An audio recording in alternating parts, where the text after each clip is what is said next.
আল্লাহ যখন যা করে বান্দার ভালোর জন্য করে। হয়তো প্রথমের দিকে আমরা সেটা বুঝতে পারি না, কিন্তু সময়ের পরিক্রমায় যখন বাস্তবতা নিয়ে সামনে আসে, দিন শেষে আমরা বলতে বাধ্য হই আসলেই ওই দিন ওই ঘটনাটা হওয়াতে ভালোই হয়েছে। আল্লাহ কখনো বান্দার ক্ষতি চাই না। আল্লাহ যদি ক্ষতি চাইতেন সকালের নামাজ না পড়ার কারণে কান্না করে দিতে পারতেন। যদি আল্লাহ ক্ষতি চাইতেন দুপুরে নামাজ না পড়ার কারণে ল্যাংড়া করে দিতে পারতেন। আল্লাহ সেটা চান না। আল্লাহ চাই বান্দার সব সময় ভালো। আর মা তো দেখেন জন্ম দেওয়ার কারণে সন্তানের তো অপরাধ করার পরও মা সন্তানের প্রতি কতই ভালোবাসা, কতই মায়া। বাবার কাছ থেকে সন্তানের পিঠকে বাঁচাই ফেলছে, এরকম হাজারো মা আছে ওই মায়ের জন্য। কিন্তু আল্লাহ পাক রব্বুল আলামিন বান্দার উপর কতটুক ভালোবাসে দিয়েছেন সেটা আমরা বান্দারা বুঝতে পারি নাই বলে শয়তানের ফাঁদে বারবার পা দিয়ে আটকাই যাচ্ছি। মনে রাখবেন, মনের মধ্যে কথাটা বসাই ফেলবেন, আল্লাহ যখন যা করে বান্দার ভালোর জন্যই করে। একদিন না একদিন সেই ভালোটা আপনার বিবেকে এবং মনে প্রমাণ হয়ে সামনে চলে আসবে।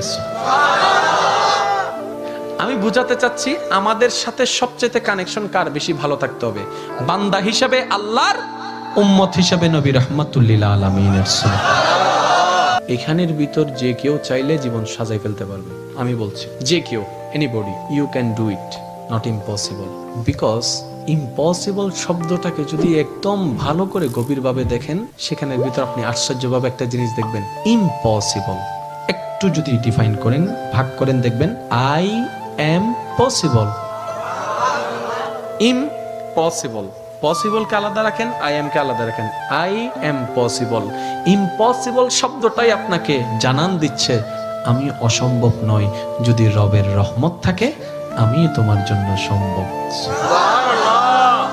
বিদেশে যাওয়ার আগে আপনার এলাকায় দেখেন টিকিট চলে আসছে, ভিসা চলে আসছে, টিকিটের টাকা নাই। অনেক ছিল, কেমনে কেমনে টাকার ব্যবস্থা হয়েছে, সে বিদেশ চলে গিয়েছে। এখানে অনেক ব্যবসায়ী আছে, ব্যবসা শুরু করার সময় সেই পরিমাণ টাকা ছিল না, কেমনে কেমনে ব্যবসা শুরু হয়েছে।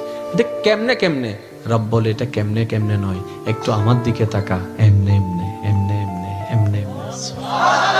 তাহলে আপনার কাছে যদি আপনার রব থাকে, আপনার টেনশন কি? আপনার দুই নাম্বারই করার তো কোনো দরকার। এই রমজানকে সামনে রেখে অনেকে দ্রব্যমূল্যের দাম বাড়ানোর জন্য কত চালাকি করছে, গুদামজাত করছে। আমি তাদের উদ্দেশ্যে শ্রদ্ধার সাথে একটা কথা বলবো, ভাইয়া জীবনে হয়তো অনেক করেছেন, আপনি এই কারণেই করছেন 2টা টাকা 5টা টাকা লাভ বেশি হবে। তো এই সেক্টরে না হয় আপনার 10,000 টাকা 10 কোটি টাকা লাভ হলো, অন্য সেক্টরে যদি 20,000 কোটি টাকা খরচ হয়ে যায় তখন কি করবেন?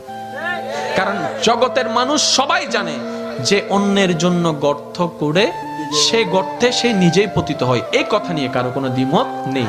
যে অন্যের কষ্টের কারণ হয় সে নিজের জীবনে কষ্টকে দাওয়াত দেয়, এই কথা নিয়ে কারো কোনো দ্বিমত নেই। আপনি ধর্মের কথা বাদ দেন, একজন মানুষ হিসেবে চিন্তা করে দেখেন, যারা কোটিপতি তারা বাজারে যাচ্ছে না, অফিস থেকে